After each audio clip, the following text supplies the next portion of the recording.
That are cast to be a girl. This is wrong. Something needs to change. And the way they look at themselves. So Monica turned that curse into a crusade, demanding that she go to school too and becoming the first in her family to graduate from college. Are we together? But instead of leaving these slums, she came back. You went to university in London. Yes. You could have stayed there. And I could have stayed there, but I said no, this is not who I am. Because if more and more educated girls left, then who will do it? Aspire! Inspire! So she created Girl Up Uganda, a program that teaches all girls to demand more. At this market, they're not just cleaning up trash, they're also picking up important leadership skills. Each is teamed up with an older sister. Someone that you can talk to, someone who says they believe in you. Welcome. She shows me how it works at Missouri Designs, where women teach each other to sew, creating beautiful dresses and handbags. Remember Nellie? Her dream is to be a fashion designer. So a seamstress takes her under her wing, showing her how to make her own dress. what do you think? It's amazing. Yeah. Exposing a girl like Nelly, and you can sit on this machine. Tomorrow she'll be a fashion designer. She'll be a big deal in New York. She'll be a big deal in Uganda. Can I wear your clothes when you come to New York? But before that can happen, a girl once afraid to raise her hand in class will have to overcome her fears at a neighborhood fashion show. She's going to walk on the catwalk. She's going to walk on the catwalk and show the power that there is in girls. A beautiful transformation that proves when given the chance, every girl can be a star. Even Nellie's mentor is moved to tears. Why were you crying? I'm so happy. May I have a tear of joy. Does it make you proud? Yeah. And is your job done? Not yet, it's just starting. Until every girl is touched, I'm not leaving. When I see these girls smiling, happy, being confident, being able to raise their heads to speak out, I see the world that I wanted for myself. Now I see that it's possible for them. You did it! All right, and we are delighted to have my hero, Monica, here with this morning. We loved spending time with you at your organization. You've helped thousands of kids stay in school and dream big, including, of course, Nellie, and you're our hero. Is it amazing to be part of this? It's very exciting for us globally to say we need to prioritize on girls' education. The time is now. We need to work as a collective to raise arms to say this is that time. We need to rally around the Global Girls Alliance and say it's time for girls. Girls now, girls are the future. Girls are the future. Y'all can learn more about her story at today.com. Savannah and Hoda. Jenna, thank you. Thank you, Michelle. You met her yesterday.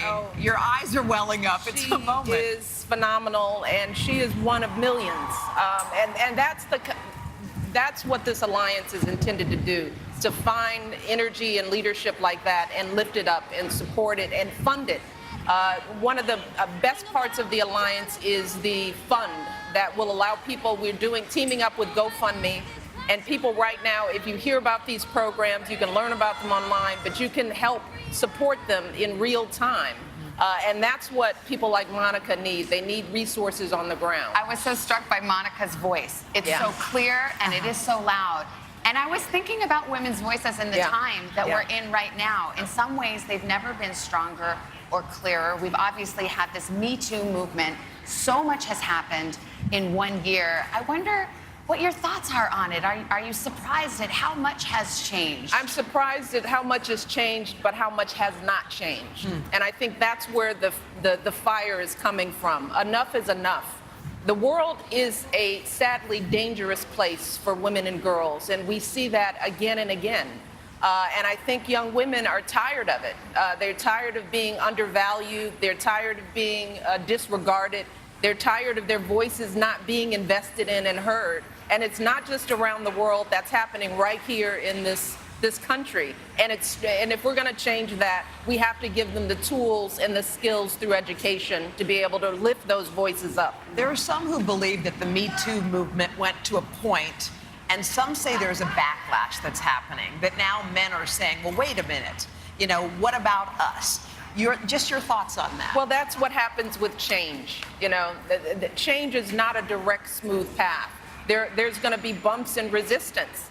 I mean, there has been a status quo in terms of the way women have been treated, what their expectations have been in the society, and that is changing. And there's going to be a little upheaval. There's going to be a little discomfort. But I think it's up to the women out there to say, sorry. Sorry that you feel uncomfortable, but I'm now paving the way for the next generation.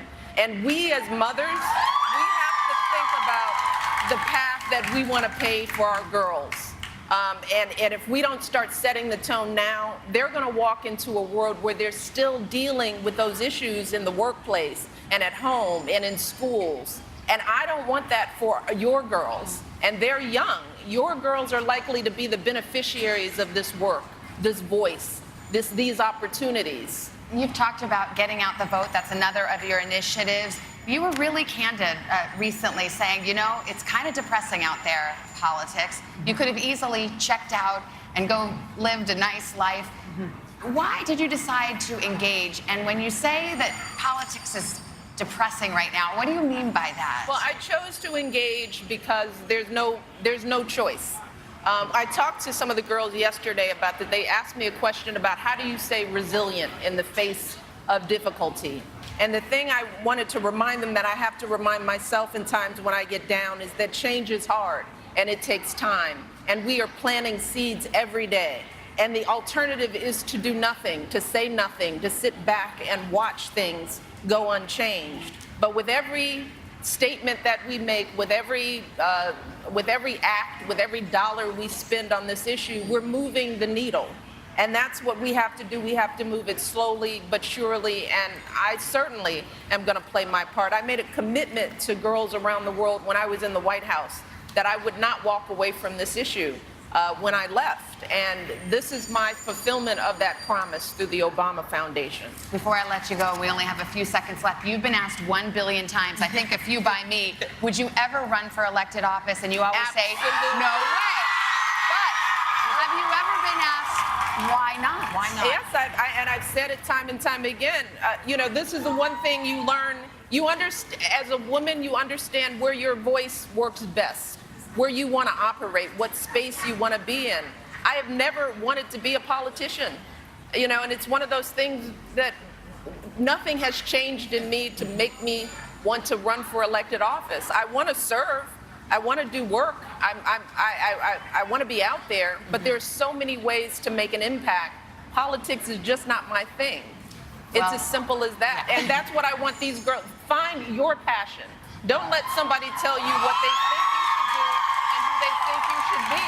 It's up to you to determine what your message and how you want to use your voice. And that's, you know, this is how I want to work in the world. I want to work on positive issues with girls around the world.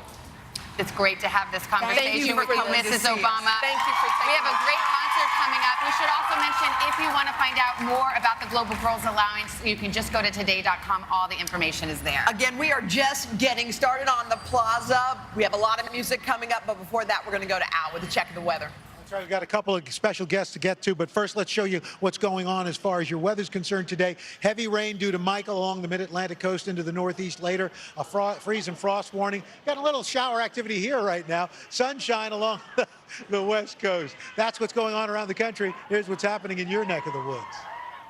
Temperatures right now in the 70s, and I'm tracking some scattered light showers showing up on Storm Team 4 radar. Otherwise, cloudy skies as the day wears on. We're going to continue to have rain and showers at times with some heavy rain moving in, especially during the late afternoon and evening hours, mainly east of I-95, where 2 to 4 inches is possible. Elsewhere, only around an inch.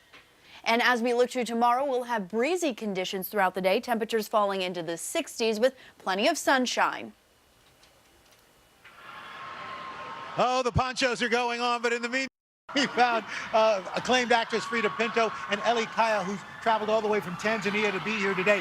Frida, you've been part of this international Day of the Girl for a while. Since How inception. inspiring is this? Oh, this is really inspiring. And come rain, come shine, we're still gonna be out here rooting for these girls. You know, everyone keeps asking me, how do you inspire these girls? I'm like, it's really the other way around. You come here, you see these, my friends from the Girls Club right there. All right. Well, and Ellie, thank you so much for being here. Thank and you. stick around. Big concert coming up. Kelly Clarkson, Jennifer Hudson, Meghan Trainor, all that